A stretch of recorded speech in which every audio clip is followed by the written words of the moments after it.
কোন সময় video upload করলে আপনার ইউটিউব ভিডিওতে বেশি বেশি করে ভিউস আসবে, আপনার ভিডিও ভাইরাল হবে, আপনি কিভাবে বুঝবেন? আজকে আমি আপনাকে একদম লাইভ প্রুফ দেখিয়ে দিচ্ছি।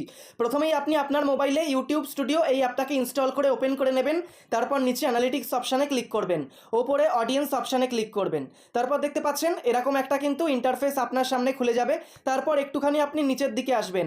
নিচের দিকে আসার পর when your viewers are on YouTube বলে একটা গ্রাফ দেখতে পারবেন, এই বক্সটাতে ক্লিক করবেন। তারপর বাঁদিকে দেখতে পাচ্ছেন 6 ঘন্টা অন্তর কিন্তু এখানে 4টে সময় দেওয়া রয়েছে, আর একদম মাথার উপরে সোমবার থেকে রবিবার পর্যন্ত বারগুলো দেওয়া রয়েছে।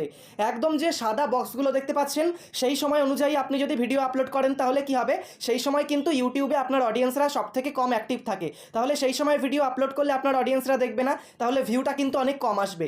তার থেকে সামান্য একটু গাঢ় দেখতে পাচ্ছেন বেগুনি কালার রয়েছে, সেই সময় আপলোড করলে কি হবে, আপনার কিন্তু ভিউজটা সামান্য বেশি এলেও আপনার ভিডিও কিন্তু খুব বেশি পরিমাণে ভিউজ আসবে না, অর্থাৎ পারফর্ম কিন্তু ভালো করে করবে না। কিন্তু দেখতে পাচ্ছেন সামান্য কয়েকটা বক্সই রয়েছে, যে বক্সে দেখতে পাচ্ছেন গাঢ় বেগুনি কালার রয়েছে। একমাত্র সেই সময় অনুযায়ী আপনি যদি ভিডিও আপলোড করতে পারেন, সেই সময় কিন্তু আপনার অডিয়েন্সরা সব থেকে বেশি পরিমাণে ইউটিউবে অ্যাক্টিভ থাকে। এর ফলে আপনি যখনই ভিডিও আপলোড করবেন সেই সময় অনুযায়ী আপনার অডিয়েন্সরা সেই সময় অনুযায়ী কি হবে, ভিডিওটা দেখে নেবে। এর ফলে আপনার যে ইনস্ট্যান্ট ভিউজটা সেটা বেশি করে আসবে।